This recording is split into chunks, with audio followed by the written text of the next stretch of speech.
Well, hey everybody, I'm John Ritland, and this is part 3 of my top 50 favorite matches of 2019 list. Part 2 should be up there. If future me forgets to put it up there, and just check out the countdowns playlist and let me know what you guys think, because 15 remaining matches, and this list has been a lot of fun. A lot of trips down memory lane. Even though it's only been a year, it just feels like so much wrestling has happened, because a lot of wrestling has happened. If you guys need a refresher, I review WWE, New Japan, AEW, NWA, and I go to a lot of indie shows as well. So yeah, I've had a lot of wrestling to cover, and it's been a whole lot of fun. I will not have it any other way, and I can't wait to go to more indie shows and provide you guys with more great content and have you guys give some great feedback like you have been. But I got 15 matches left, guys, and let's just get right to it and talk about number 15, Okada versus Sanada, New Japan Cup Finals. Great match. It was a great fucking match. It was like over 30 minutes. I was thinking, oh god, Sanada's going to win. But the problem is, I thought if Sanada wins, Jay White's going to retain. If Okada wins, then Jay White's going to lose. So I was torn because I almost didn't want to see Okada be champion again, even though it had been almost a year. I didn't want to see Sanada lose on a big stage, and I also thought, well, okay, they're going to go with the bigger star. And all due respect to Sanada, Okada's the bigger star, the more marketable star. And Sanada did great. Do not get me wrong; it was one of the closest times that he came to beating Okada until he did in the G1 Climax tournament. But this was fucking great. A fucking great match in over 30 goddamn minutes. Well wrestled, great near falls, great really close encounters. Like holy crap! I thought there were a few times Sanada's, oh god, he's gonna do it. He's gonna do it. He didn't. Okada did win, but god, it was great stuff. Such great drama, and Okada winning, proving that he is better than Sanada. Though Sanada would get his revenge a little bit later in the year. We then get to number 14, Tomohiro Ishii versus Jon Moxley, G1 Climax 29, Night 6. Cork and Hall went absolutely insane. Ishii even did a splash off the ropes through a table. And yeah, that's just how much Ishii had to do to try and beat Moxley. I mean, he wasn't going to beat Moxley. Moxley won, actually going 5-0 to start the tournament. But this is fucking great. It was just great to see these two guys. When I finally saw it, they were going to face off, because because I was working so much, I didn't get a chance to really pay attention fully, unless the announcer said it. I didn't look ahead to the lineups, and I thought, oh, Ishii versus Moxley, shut up and take my money. Shut up and take my money. Even though New Japan already gets my money, but this was great. It was hard hitting. Well, there was some decent wrestling spots, but really, this is just a brawl with a bunch of strikes and a bunch of just power from both of these guys. Mox, a bit scary with his power, and Ishii just does not go down. He's like a freaking tank. He can sell really well, but it takes like a freaking army to put him down. And he is, of course, again, one of my favorite wrestlers. And Moxley, no slouch either. He's had a career year, especially since leaving WWE. I'm not going to get on this whole thing about how he's buried in WWE and stuff like that. He had a really good year, or a really good time, really good, series of runs in WWE. Was he as fully utilized as ever? Who knows? That's up for debate. But here it was great to see Moxley and Ishii, and it just have a great, hard-hitting match. Number 13, Kotobuki versus Jay White, G1 Climax 29, the finals. Really thought they were going to give it to Jay White here. I was like, fuck. They're going to give it to Jay White. They're going to give it to Jay. It's like they're going to give it to him. I'm going to hate it. A lot of fans are going to hate it. The Jay White fangirls will love it. And I mean, sorry, I know that some of you watch, all two of you. I kid. If any of you are Jay White fans and you are watching this, I have nothing but love and respect for you guys. I'm not the biggest fan of him, but I get why people like him. With this, though, I thought that Jay White was actually going to be the one to win it. I was a bit surprised when Kota won. I mean, I was thrilled that Kota won. This was not as good as Kotobuki versus Tanahashi from a year before, mainly because Kotobuki-Tanahashi is a hotter match than Jay White and Ibushi. But it was a much clearer heel-face dynamic. You knew who the fucking heel was in this. And it was great to see Jay White just playing that up. And he finally lost after all the interference and all that stuff and everything. Jay White losing, Kotobuki winning, holding that briefcase. It was absolutely great to see. Finally, after 1 year after, was able to win the G1.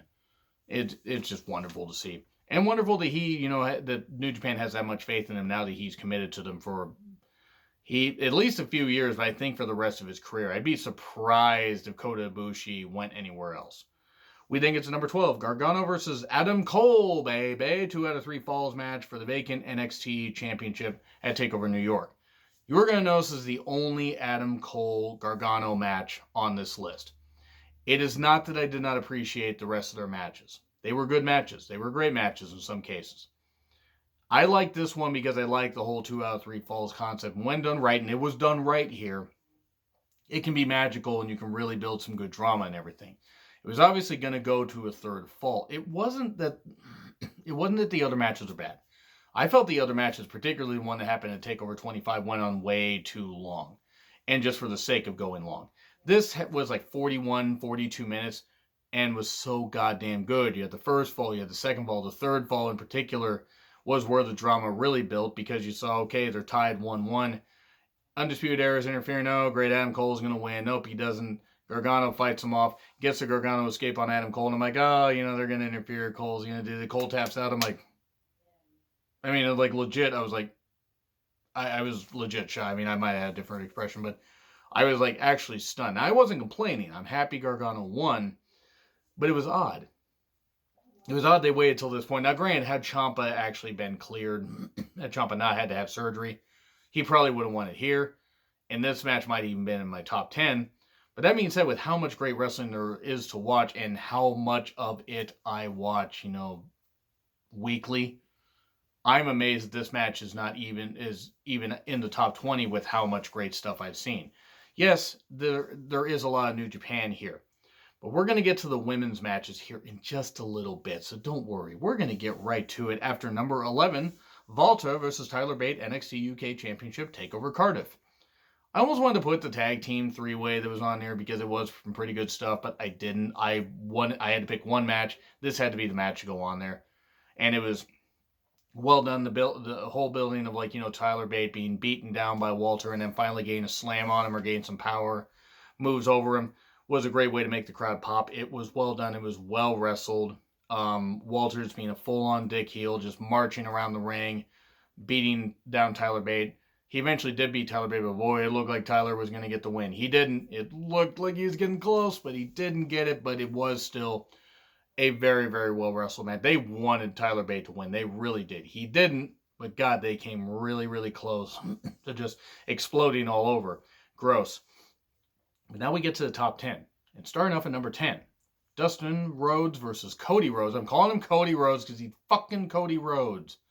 Actually, Brandy's fucking Cody Rhodes. Moving on from that. Dustin Rhodes versus Cody Rhodes. AEW Double or Nothing. This match.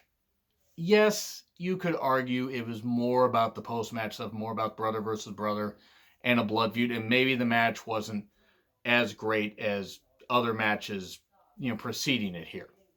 Emotion and storytelling is also a big part of it, and this had it in spades. Was it a bit forced? Okay, aren't all storylines a bit forced?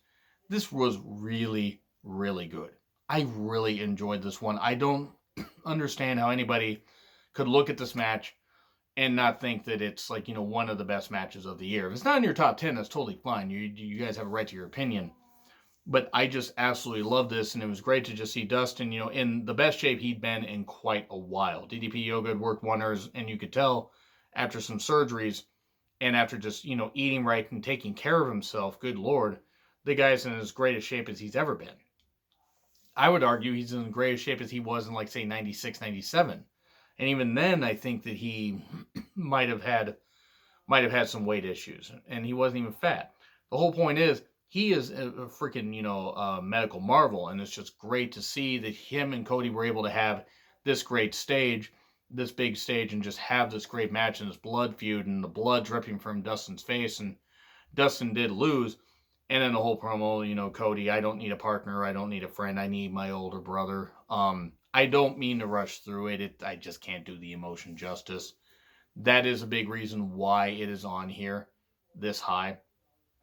Because that post-match promo, how it built, it was just a really, really excellent match. Great pro wrestling. I really like this one. Now we get to number 9, Sasha Banks versus Becky Lynch, Hell in a Cell match for the Raw Women's Championship. Yep, we're going to get a lot of women. We're going to get quite a few women's matches in the top 10 here. Well, top 9. However anybody feels about Sasha, however anybody feels about Becky, you guys have a right to your opinions. this was great, and both these women brought it. There were some great spots, like with the chairs, and Becky doing a great move where like Sasha was sitting in a chair and she did this move that probably was a bit awkward, but still, looked pretty cool. Sasha using some great weaponry as well. These women taking advantage of making this cell structure feel like it was a demonic structure, like it was brutal, like you were going to get brutalized in this. It was a great, great fucking match. Hard hitting, violent for PG, and it was great stuff. These women fucking just put an incredible opener. And no disrespect to anybody on the card. I mean, there were other good matches. Well, until that Fiend Rollins match, oh boy. But there were other matches that were pretty good on the card. But these women were just like, okay, we're going to go out and set the goddamn bar really high. And boy, did they. I don't know if I necessarily pictured Sasha Banks losing. I thought Sasha was going to win, but nope, Becky won. Okay. It's still a great match. It's got to be up here. We then get to, this is where I'm going to cheat a little bit. And sorry, guys, but number 8 is the Naito Ibushi Trilogy. For the New Japan Cup, G1 Supercard, and Dominion Osaka. I couldn't decide which one I liked the most out of all those. So yeah, I'm cheating a little bit here, but they were all great matches. Ibushi getting knocked out of the New Japan Cup by Naito early on when Ibushi was the favorite to win it. Ibushi beating Tetsuya Naito for the Intercontinental Championship at G1 Supercard, losing it back at Dominion Osaka. It was a great trilogy. We could see them fight at Wrestle Kingdom in just under 2 weeks, which would be kind of interesting. But I'm putting the trilogy up here because it was easily one of the best trilogies of a while. I would argue of quite a while. This was pretty fucking goddamn good. If I really had to rank them, I would say G1 Supercard, Dominion, and New Japan Cup. And then you could just toss them around. You really could go either way with a whole bunch of these. We then get to number 7, Sanada versus Okada, G1 Climax 29, Night 13. Sanada finally winning each G1 Climax match besides the finals. Finals had no time limit. Each G1 match had a 30-minute time limit. It looked like it was going to go to the time limit and each guy was going to get 1 point, kind of like what happened with Tana and Okada at last year's G1. Nope, Sanada finally hitting the Muda Moonsault, 1, 2, 3. I think it was like 29-47, 29-47, 48. Whatever it was really, really close. But Sanada finally showing that he could beat Okada. And it was great. It was great goddamn stuff. It was such good shit. It really was good shit. This was incredible stuff. I loved it. And Sanada getting his just due, beating Okada was absolutely the right way to go. I don't know how anybody could have argued against it. And plus, it kept Okada from being out of the finals. In a way, boy, that the way Gato books that goddamn G1 is a freaking masterful stroke of genius. Gross. But no, the way he books it is absolutely great. I don't know how in the world he figures that shit out. I mean, I don't think it's just Gato. I think there's other people helping him, but anybody working with Gato, anybody that's able to figure out that math and figure out that stuff, that's absolutely great. I don't know how anybody could do anything other than, just applaud him. But the way they did that was great, and this was a great match. And it was closing in on the end of the tournament where Sanada was like, okay, I'm not going to win, but Okada, you ain't winning either. We then get to number 6, Io Shirai versus Candice LeRae, TakeOver Toronto 2, Electric Boogaloo. Match of the show. I mean, yeah, you had your other matches on there and everything, but I would argue this is at least co-match of the show. These women fucking tore it up. They went and tore each other up. They fucking went nuts. They went absolutely nuts with this. The moves they did, Candice and Io making it seem like it was an actual blood feud. Insert period joke here. Had to do it. Okay, I didn't have to, but I chose to. This really did feel like a blood feud, though. It felt like these women wanted to tear each other apart. It had everything that you would want in a match where, sure, okay, maybe you could have put this on NXT TV and it would have been the match of the night. You could argue with that. Even their other NXT TV match, while good, this beat it. This was for a long time one of the best women. Actually, this was my second favorite women's match of the entire year until, besides one other, until we get to War Games, and I'll get to that here in just a little bit. They fucking tore it up, though. Io winning, it was great, and the crowd was exhausted afterwards. How could you blame them? They were taking on the goddamn roller coaster ride. Number 5, Jay White versus Kazuchika Okada, IWGP Heavyweight Championship, G1 Supercard. Okada winning, making Jay White seem like his equal. And it was great stuff. It was really, really good stuff. I don't know what else to really say about this. It was Okada getting his revenge on Jay White, because Jay White had beaten him in like just 14 minutes and change at Wrestle Kingdom 13. Okada had been he'd kind of come back by that point, but then he got in a bit of a lull. Then he won the New Japan Cup, and it was like, if he doesn't stop Jay White here, he might not get another shot. And he was finally able to. And that match, it will stand up for a while. It was at the time my favorite men's match of the year, and I thought nothing was going to beat it. Well, we're going to find out here a little bit later what else beat it. But first, we're in the top 4, and guess what? There's 2 women's matches. Number 4, Asuka versus Becky Lynch. SmackDown Women's title, the Royal Rumble. Asuka beating Becky Lynch. Asuka, after winning the TLC match, shockingly, which I did not picture. Her beating Becky. Becky then going on to win the Royal Rumble. The Women's Royal Rumble. And then proceeding to do jack and shit with Asuka after that, which was very disappointing. They put her in a feud with Mandy Rose that didn't really go anywhere, which is unfortunate, because then it was supposed to transition into a feud with Sonya Deville. But nope, they couldn't do that because they had too many matches on the WrestleMania card that they could have cut a couple and put them in the Battle Royal and given the women another match. But I digress. Nope, they had Asuka lose that. Back to this match, though. This match was great. Strikes, submissions, everything. These women set the bar very high. I would argue this was the best match of the show. The women's Royal Rumble match was good. The men's Royal Rumble match was good. Easy for me to say. But this was the match of the show, and this was the match of January. Maybe besides something on the Wrestle Kingdom card, I would put this up. You could have put this in the Tokyo Dome. I'm going to say it. You could have put this in the Tokyo Dome, and I think had fans had familiarity, I think the women would have been able to get the fans on their goddamn feet. But this is a great match. However, my favorite women's match of the year is number 3. It's Team Rhea versus Team Shana. Team Shana, Bianca, Io, Kaylee Ray, and Shayna Baszler captaining. Rhea Ripley, Rhea Ripley, and then we get, we got Rhea Lee and her band of misfits, I guess is really what you could call it. But nope, you know what ended up happening? It was Tegan Nox who was supposed to come out next, and then Dakota Kai said, hey, Tegan, yeah, kick. Just kicked her right in the goddamn face. We had that, which was some really, really good stuff. We had Tegan just getting her ass beat. Dakota beating her up, just with this freaking heel turn. We're probably going to get Tegan turning heel at some point. And Team Kick will be a heel faction. But at least with this, it was well done. And then Ripley's team had to win 2 on 4, which they did. Rhea hitting a riptide on Shayna through the chairs while they were handcuffed, because it is cuffing season. Had to say it. Didn't have to, chose to. But Rhea Ripley pinning Shayna after that chaotic match was absolutely great. Oh, and Io doing a goddamn moonsault from the top of the cage. And Candice LeRae doing a that's where I drew a blank. I'm sorry. Candice LeRae, being the other member of Team Shayna, doing a poison Rana to Kaylee Ray, where it looked like Kaylee Ray landed on her goddamn neck, and I hope she's okay, because boy, that looked bad. But that Io moonsault was a thing of beauty. It was Morrow was great during that call, by the way. He was great during that whole show, but the women had the best match of the show. The men's War Games match was really good. The surprise Kevin Owens was really good. But the women's match is what I remember most from that show. But 2 matches. The men take over the last 2, but that's a lot of women's match. I was originally going to do an entire women's list and just have 15 of my favorite women's matches and then just do 50 of the men's. And I'm like, you know what? Fuck it. I like controversy, so that's why I'm going to put the women's matches on this list and just let the internet explode.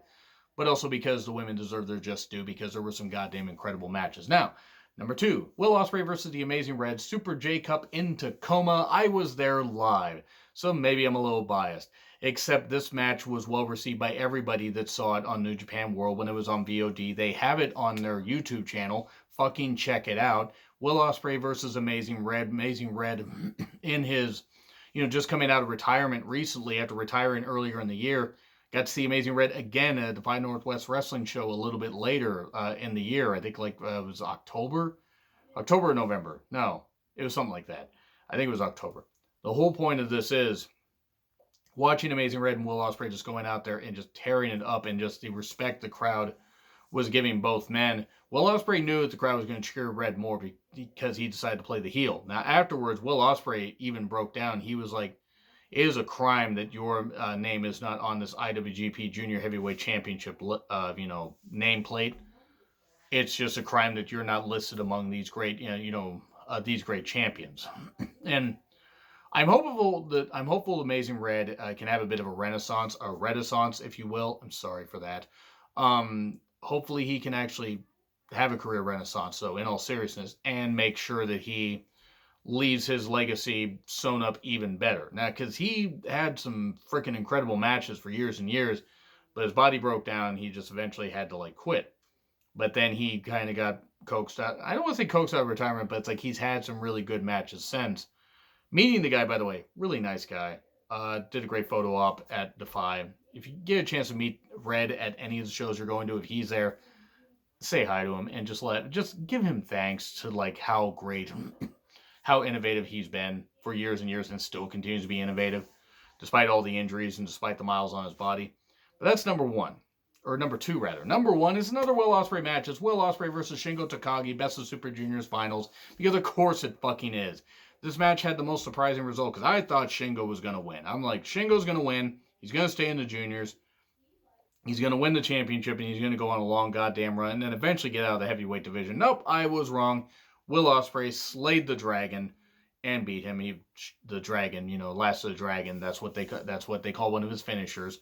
But anyway, with this, it was just Will Ospreay and Shingo having this goddamn great contest. Shingo having the power advantage, Will having the speed advantage, and this fucking monumental clash. Great, best match of the show, easily. And best match of the year, in my personal opinion. I loved it.